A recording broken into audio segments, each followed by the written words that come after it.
ডাকবে, কোনো না কোনো বাহানাতে ডাকবে, ডেকে এবারে গাল টেপবে, বাজেভাবে টাচ করবে, পেটে টাচ করবে, বলবে ছাতিতে, মানে বাজে বাজে ভাবে টাচ করে।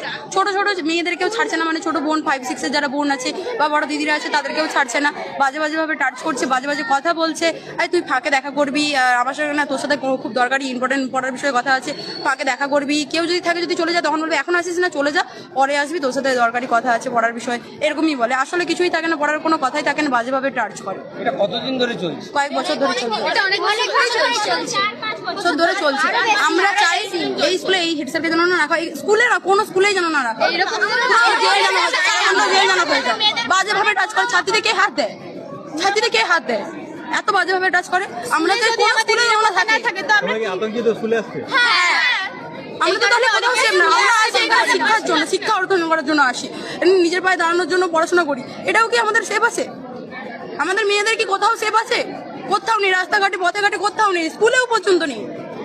আমরা চাই আমাদের একটু স্বাধীনভাবে বাঁচতে, আমরা মেয়েরা চাই যে স্বাধীনভাবে বাঁচতে। অবশ্যই। আমার নাম প্রিয়াঙ্কা বেরা।